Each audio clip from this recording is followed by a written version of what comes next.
Welcome to Bloom maths. இது உங்களுக்கான channel. இன்னைக்கு இந்த வீடியோவில் பார்த்தோம்னா டிஃபரன்ஷியல் ஜியாமெட்ரியில் ஷார்ட்ஸ் நோட்ஸ் தான் நம்ம பார்த்துட்டு இருக்கோம். ஸ்பியரிக்கல் இண்டிகேட்ரிக்ஸில் 43rd பாயிண்ட் என்னன்னு பார்த்தோம்னா, தி locus of a point whose position vector is the unit tangent t of the curve gamma is called the spherical indicatrix of the tangent to gamma. So locus of a point whose position vector வந்து unit tangent t ஆ இருக்கும். அந்த மாதிரி இது நம்ம என்ன சொல்றோம்னா spherical indicatrix of the tangent t to gamma. சரி, next என்னன்னு பார்த்தோம்னா நம்ம இதுல 44th point, the curvature k1 and torsion tau1 of the indicatrix of the tangent to gamma. இதனால ஞாபகம் வச்சுங்க, indicatrix of the tangent to gamma. இதே இடத்துல வந்து indicatrix of the binomial, indicatrix of the normal. So the indicatrix of the tangent to gamma are given by இந்த ரெண்டு formula வரும். இதுல purely all terms வந்து ஸ்கொயர்ல இருக்கு. curvature 1 square equal to curvature square plus torsion square divided by curvature square, and torsion 1 is equal to curvature torsion dash minus curvature dash torsion whole divided by curvature into curvature square plus tau square. சரிங்களா? சில 45th point என்னன்னு பார்த்தோம்னா, the locus of a point whose position vector is the unit binomial b of a curve gamma is called the spherical indicatrix of the binomial. போனதுல என்ன சொன்னோம்? The locus of a point whose position vector is the unit tangent t ன்னு சொன்னோமா, இந்த இடத்துல unit binomial b of a curve gamma is called the spherical indicatrix of the binomial. ரெண்டு relation ஒரே மாதிரி தான் இருக்கும். நெக்ஸ்ட் 46th பாயிண்ட்ல பார்த்தோம்னா, the curvature 1 and torsion tau 1 of the spherical indicatrix of b to gamma r. இதே formula தான், முதல்ல போட்ட ஃபார்முலா தான். என்ன ரிலேஷன்னா, இதுல வந்து curvature 1 square equal to curvature square plus tau square. இந்த இடத்துல வந்து போன கேஸ்ல வந்து curvature square போட்டிருந்தோம் because of indicatrix of the tangent. இந்த இடத்துல spherical indicatrix of binomial இல்லையா, அதனால tau square வரும். இதுல வந்து tau 1 is equal to, இது அதே ஃபார்முலா தான். கீழே வந்து என்ன வருதுன்னா, அந்த இடத்துல curvature போட்டிருந்தோம், இந்த இடத்துல tau போட்டுறோம். சரிங்களா? ஃபார்முலா கம்பேர் பண்ணி படிங்க, அப்பதான் நமக்கு வந்து கொஞ்சம் ஈஸியா இருக்கும், மறக்காமலும் இருக்கும். நெக்ஸ்ட் அடுத்த பாயிண்ட பார்த்துடலாம். 46th பார்த்தாச்சு. 47th பாயிண்ட்ல பார்த்தோம்னா, போறதுக்கு பிஃபோர் ஒரு நோட் இருக்கு.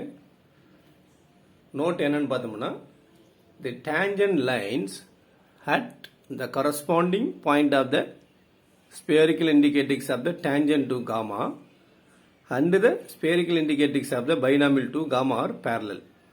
இந்த நோட் புரியுதா பாருங்க. ஆக்சுவலா tangent lines எடுக்கிறோம் எங்க, spherical indicatrixலயும் and spherical indicatrix of the binomial to gamma. அது ரெண்டுமே எப்படி இருக்குன்னு பாத்தீங்கன்னா parallel-ஆ இருக்கும். அதுதான் நமக்கு நோட்டு. நெக்ஸ்ட் இப்போ அதே மாதிரி லாஸ்ட் கேஸ் பார்த்தோம் இல்லையா, அதே மாதிரி நெக்ஸ்ட் என்ன கேஸ் பார்க்கணும்னு பாத்தீங்கன்னா, spherical indicatrix of the principal normal. அதே டெஃபினேஷன் தான். என்னது? the locus of the point whose position vector is equal to the unit principal normal at every point of the given curve is called the spherical indicatrix of the principal normal. மூணு definition ஒரே மாதிரி தான் இருக்கும். இந்த இடத்துல மட்டும் மாத்தணும். அது யூனிட் பிரின்சிபல் நார்மல் எடுத்துரும், பைனாமல் டான்ஜென்ட். சரிங்களா? அடுத்து பார்த்தோம்னா 48ல இது ரிப்பீட்டடா கேட்குற கொஸ்டின்ஸ். இப்போ பார்த்தீங்கன்னா ஒரு 2 டிஆர்பியில், லாஸ்ட் 2 டிஆர்பியில் நம்ம பார்த்துட்டு இருக்கோம். அதை என்னன்னா, the curvature of the spherical indicatrix எதுக்கு? பிரின்சிபல் நார்மலுக்கு. இதுல தான் நம்மளுக்கு கியூப் வருது. கொஞ்சம் கேர்ஃபுல்லா இது பண்ணீங்க, டிஃபரெண்டா இருக்கு பாருங்க. curvature 1 square is equal to curvature square plus tau square whole cube plus curvature tau dash minus curvature dash tau whole square divided by curvature square plus tau square whole cube. சரிங்களா? So இது ரொம்ப நம்மளுக்கு important question இதுவும். Next 49ல பார்த்தோம்னா, the spherical indicatrix of a curve is a circle.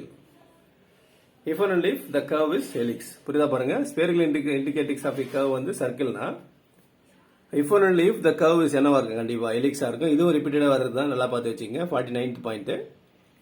The spherical indicatrix of a curve is circle-னா if and only if the curve is helix. Next 5th point பார்த்துடலாம். இதில் அப்படியே 5th point பார்த்தோம்னா intrinsic equations வந்துடுச்சு இந்த topic. intrinsic equation of a space curve. intrinsic equation ஒன்றும் இல்லை, நம்ம கர்வேச்சரும் டார்ஷனும் கண்டுபிடிக்கிறோம் இல்லையா, அந்த கர்வேச்சரும் டார்ஷனும் in terms of எதில் இருக்கணும்னா ஆர்க் லென்த்ல இருந்தா அதுதான் நம்மளுக்கு intrinsic equation or natural equation of a curve. நல்லா ஞாபகம் வச்சுங்க. intrinsic very simple.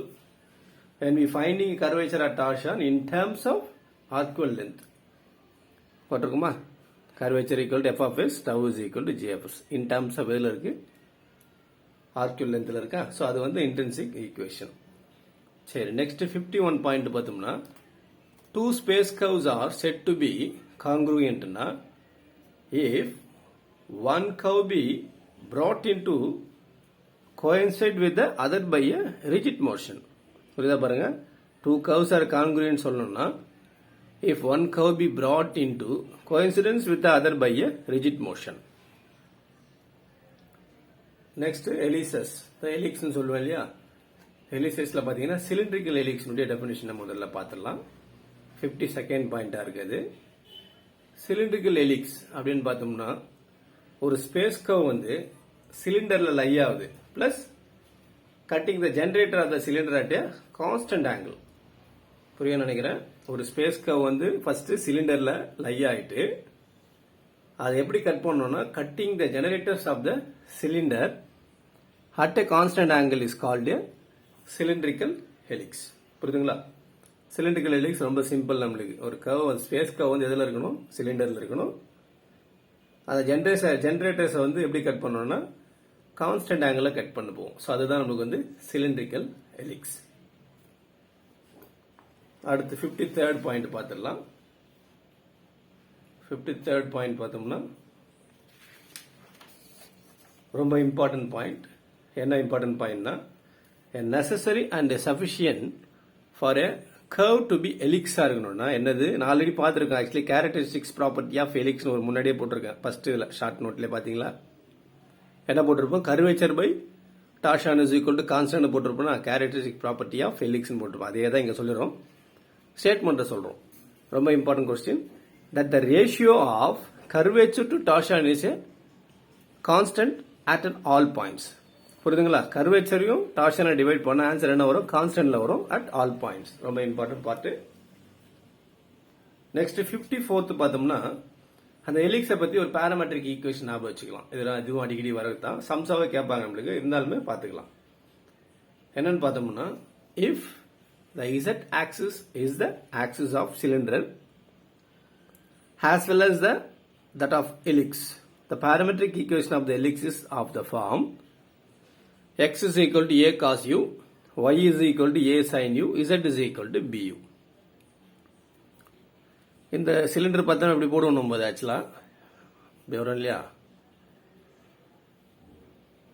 இப்படி வருதுன்னா இப்படி எக்ஸ் ஒய் இசட் போடுவோம். ஸோ எக்ஸ் ஒய் இசட் இதுதான் அவங்க சொல்றாங்க. இசட் ஆக்சிஸ் தான் அந்த சிலிண்டருடைய ஆக்சிஸ். இந்த பாயிண்ட்ல தான் இருக்கும் நம்மளுக்கு. சரிங்களா? ஸோ இந்த பாயிண்ட்டுக்கு என்ன வேற இது வரும்னு பார்த்தீங்கன்னா, வேற த பேஸ் வந்து circle x square plus y square is equal to a square. Circle equation தான் இது. இசட் ஆக்சிஸ் சொல்றதுனால இசட் இஸ் ஈக்குவல் டு பியூ. இசட் ஆல்சோ 0ன்னு எடுத்துப்போம். 0ல இருந்து இந்த பியூ வரைக்கும் போகலாம் நம்மளுக்கு.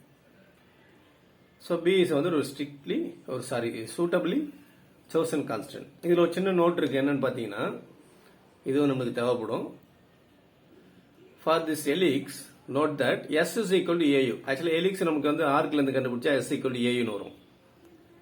So that the equation with S S parameter is ஒன்றும் இல்லை, அந்த யூ பதிலாக என்ன போடுறீங்க, இந்த எஸ் பை ஏவை போட்டுடலாமா? ஏதோ நான் பெருசாக பண்ணல அந்த இடத்துல. ஆர்க் லென்த் ஆஃப் தி எலிக்ஸ் வந்து என்ன சொல்றாங்கன்னா எஸ் ஈக்குவல் டு ஏயு. இந்த இடத்துல யூ என்ன வரும், S by A. A cos U, A sine U, BU வருது இல்லையா, U ரீப்ளேஸ் பண்ணிட்டு என்ன பண்ணுறீங்க, S by A. Next curvature என்ன வரும்னா A by C square, torsion வந்து B by C ஸ்கொயர். இது ரெண்டும் சம் பண்ணீங்கன்னா C square equal to A square plus B square. இப்போ நம்ம முன்னாடி ஒரு நோட்டு பார்த்தல necessary and sufficient condition to be எலிக்ஸ்ன்னு பார்த்தோம் இல்லையா, என்னது ratio of the curvature to torsion தான் போட்டிருக்க பாருங்க, curvature by torsion equal to A by B. இதுல வந்துச்சு இல்லையா, B greater than 0. This is very important property for the helix. That is characteristic property. ஞாபகம் வச்சுங்க, அதை சிம்பிளா ஞாபகம் வச்சுக்கலாம். அடுத்து நம்ம 55th பாயிண்ட் பார்த்துடலாம். 55th பார்த்தோம்னா இதுவும் நம்மளுக்கு ரொம்ப இம்பார்ட்டன்ட் தான். ஏன்னா அந்த ஹெலிக்ஸ் இருக்கு இல்லையா, ஹெலிக்ஸை வந்து அந்த B பேஸ் பண்ணி தான் நம்ம சொல்லுவோம். ஃபார் எக்ஸாம்பிள் B வந்து கிரேட்டர் than 0 வந்தா ரைட் ஹேண்ட் சைடில் இருக்கும் helix. B value left hand சைடா இருந்தா, B வேல்யூ லெஸ் than 0 வந்தா ஹெலிக்ஸ் வந்து லெஃப்ட் ஹேண்ட் சைடு. இதுக்கு வந்து ஹெலிக்ஸ் ஒரு பிட்ச் சொல்லுவாங்க, பிட்ச் வேல்யூ. இது மெமரி பண்ணி வச்சுங்க. பிட்ச் வேல்யூ என்னன்னு பாத்தீங்கன்னா அந்த 2/B தான் வரும். எல்லாமே அந்த B பேஸ் பண்ணி தான் வரணும், பார்த்து வச்சுங்க. ஏன்னா அது வந்து உங்களுக்கு B ல தான் வந்து ஆக்சிஸ் கொடுத்துருக்காங்க, அதனால அந்த B ஞாபகம் வச்சுங்க. நெக்ஸ்ட் 56th பாயிண்ட் பார்த்தோம்னா, if a curve on a sphere is a helix, then the curve is called a spherical helix. So ஒரு கர்வ் வந்து ஸ்பியர்ல இருக்குன்னா அது என்ன சொல்லலாம்னா ஹெலிக்ஸ். அந்த ஹெலிக்ஸினுடைய பேர் என்னது, ஸ்பியரிக்கல் ஹெலிக்ஸ். சின்ன டெஃபினேஷன் தான். நெக்ஸ்ட் 57th இப்போ நம்மளுக்கு கேட்டு வராங்க. இது மாதிரி கொஸ்டின்ஸ் நல்லா பார்த்து வச்சுங்க. The unit principal normal and unit binormal of the involute of A are curve C as இது. இண்டிகேட்டிக்ஸ்ல முதல்ல பார்த்தா அங்க வந்து இன்வல்யூட்ஸ்னுடைய N1 B1 ஃபார்முலா பார்த்துங்க. several times you should practice it, அப்பதான் நம்ம பண்ண முடியும். நெக்ஸ்ட் லாஸ்ட் இந்த டிஆர்பி பாலிடெக்னிக் டிஆர்பி இந்த கொஸ்டின் கேட்டிருந்தாங்க, அதனால நீங்க டிஆர்பி பிஜி டிஆர்பி இது கொஞ்சம் பார்த்து வச்சுங்க. கியூபிக் கர்வ் கொடுத்துருக்காங்க, R equal to AU BU BU square CU cube is helix. Formula if and if என்ன வரும்னா 3AC equal to plus or minus 2B square. வச்சுங்க 2 2 ஒன்னா இருக்கு மாதிரி வச்சுங்க. 3 into AC. இதுவும் நமக்கு வந்து ஒரு நல்ல பாயிண்ட் தான். இது ஆக்சுவலா ப்ராப்ளம். இது ஸ்டேட்மெண்ட் ஞாபகம் வச்சுக்கலாம். லாஸ்ட் பிஜிடிஆர்பி பாலிடெக்னிக்ல கேட்டிருந்தாங்க, அதனால நமக்கு பிஜிடிஆர்பிக்கு சான்சஸ் இருக்கு. ஏன்னா இதுல மாத்தி மாத்தி தான் கேட்டு இருக்காங்க. சரிங்களா? நெக்ஸ்ட் பார்த்தோம்னா சர்ஃபேஸை பத்தி பார்த்தலாம். What is surface? நார்மலா சர்ஃபேஸ்னா ஒன்றும் இல்லை, 3 டைமென்ஷன். சரிங்களா? 2Dலயும் வரும். இந்த இடத்துல நம்ம என்ன யூஸ் பண்றோம்னா 3D தான் நம்ம யூஸ் பண்றோம். Surface is the locus of a point. என்னது? P of x, y, z in E3 கொடுத்திருக்காங்க பாத்தீங்களா? E3 னா 3D தான். Satisfying some restriction on x, y, z which is expressed by a relation of the type.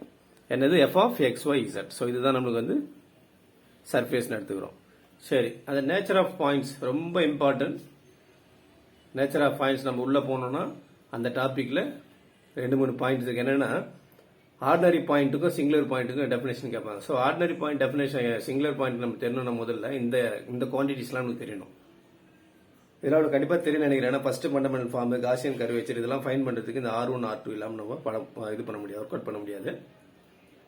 Just அப்படியே பாத்துங்க. R1 is equal to dou R by dou U and R2 equal to dou R by dou V. R11 வந்து twice partially with respect to U. R12 ன்றது mixed. R12 R21 equal தான்.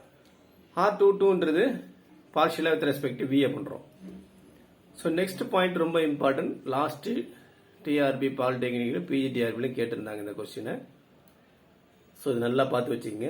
என்னன்னு பார்த்தோம்னா இப்போ இதுக்கு முன்னாடி சொன்னோம் இல்லையா, R1 R2 அது ரெண்டும் கிராஸ் பண்ணி 0 வரலன்னா ஒரு சர்ஃபேஸ்ல அது என்ன சொல்லணும்னா ordinary point.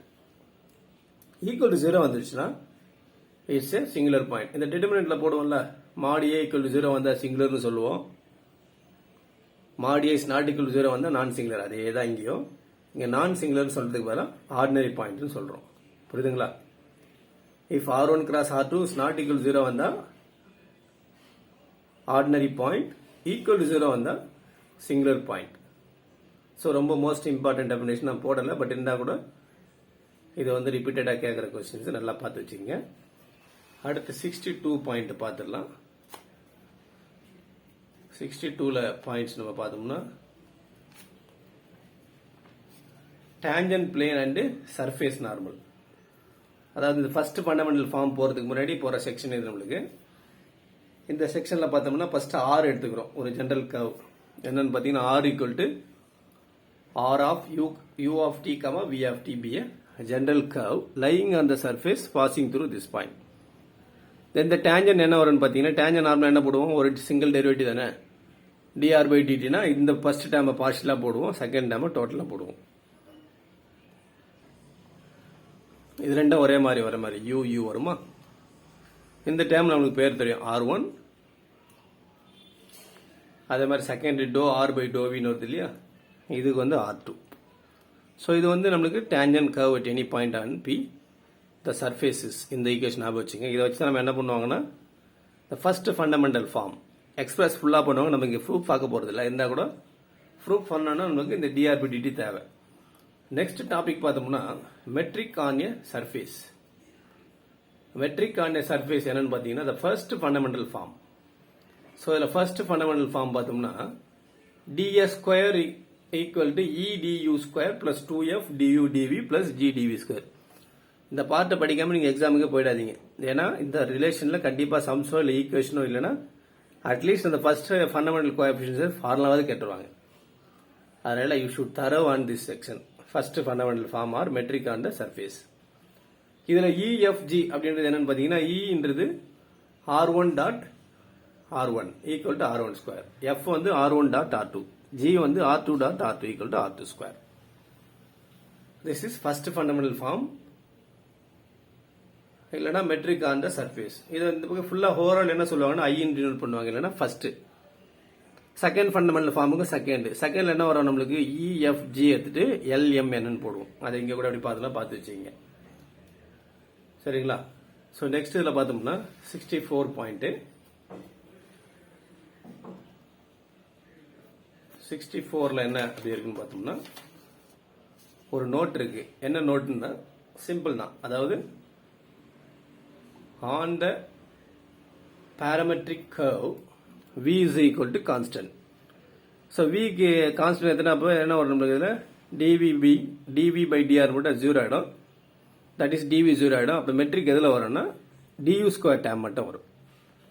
in a similar manner அந்த parametric curve u எடுத்தோம்னா du 0 ஆகிடுமா, அதில் du எடுத்துட்டோம்னா only g dv square. So இது நம்ம இம்பார்ட்டன்ட் பாயிண்ட்ஸ் நமக்கு இது. ஸோ இதில் மேக்ஸிமம் இதில் எதுவும் விட்டுறாதீங்க. சம்ஸை பொறுத்த வரைக்கும் அடிக்கடி கேட்குற பாயிண்ட்ஸ் தான் இதில் மேக்ஸிமம் போட்டிருக்கேன் நான். நெக்ஸ்ட் 64வது 64 பாயிண்ட் என்னன்னு பார்த்தீங்கன்னா the first fundamental form of surface is a positive definite quadratic. Sometime அதை ஒரு இதுவாக கேட்டுருவாங்க. Positive definite quadratic form in du dv. Next second பார்த்தோம்னா 65ல ரொம்ப சிம்பிளான points. The metric is invariant under a parametric transformation. Already ஒரு arc லென்த்தில் போட்டிருந்தோம், அப்புறம் ப்ரீவியஸ் வீடியோவில் ஒரு இது போட்டிருந்தோம். டிரான்ஸ்ஃபர்மேஷன் இன்வேரியண்டா இருக்குன்றது தான் நம்மளுக்கு இது முக்கியமான பாயிண்ட். நெக்ஸ்ட் ஒரு சின்ன நோட் என்னன்னு பார்த்தீங்கன்னா though the metric as a whole is invariant. இப்போ முன்னாடி 65ல என்ன சொல்றாங்க, மெட்ரிக் வந்து மெட்ரிக் மீன்ஸ் இந்த ஃபர்ஸ்ட் ஆர்டர் ஃபார்ம் தான். அது ஓவரால் பார்க்குறப்போ இன்வேரியன்ட். பட் அதில் உள்ள இருக்கக்கூடிய பாராமெட்ரிக் டிரான்ஸ்ஃபர்மேஷன், அதாவது EFG இருக்கு இல்லையா, தனித்தனியாக எடுத்தீங்கன்னா it is not a invariant. புரியுதுங்களா. It is collectively invariant under parametric transformation, but individually not invariant. ரொம்ப ஈஸியாக ஞாபகம் வச்சுங்க, அதை விட்டுறாதீங்க. அடுத்து பார்த்தோம்னா if omega is the angle between the parametric curves at the point of intersection, then tan omega is equal to h by f. அதாவது angle between the parametric curves ரெண்டுத்துக்கு ஃபைன் பண்ணணும்னா இதுதான் நம்மளுக்கு. h நம்மளுக்கு தெரியும், mod of r1 cross r2. f is also known r1 dot r2. சரிங்களா. இது நல்லா பார்த்து வச்சுங்க. இன்னொன்று பாயிண்ட்ஸ் இருக்கு நம்மளுக்கு, 100 பாயிண்ட்ஸ் இருக்கு. இந்த வீடியோ ஃபுல்லாக நம்ம அடுத்து இது பண்ணிக்கலாம். நம்ம வீடியோ பிடிச்சிருந்தா லைக் பண்ணுங்க, ஷேர் பண்ணுங்க, சப்ஸ்கிரைப் பண்ணாதவங்க சப்ஸ்கிரைப் பண்ணுங்க, கூடவே பெல் ஐக்கானும் பிரஸ் பண்ணுங்க. உங்க ஃப்ரெண்ட்ஸுக்கு ஷேர் பண்ணி சப்போர்ட் பண்ணுங்க. வீடியோ பிடிச்சிருந்தா மறக்காம லைக் பண்ணிடுங்க. நம்ம வழக்கமாக எப்போ சொல்ற மாதிரி தான், உங்களுடைய நேரங்கள் வீணடிக்கப்படுகிறதுனா முதல்ல அந்த வீணடிக்கப்படுகிற நேரத்தை வந்து சேமிங்க. உங்களுக்கு எக்ஸ்ட்ரா டைம்ஸ் கண்டிப்பாக கிடைக்கும். All the best.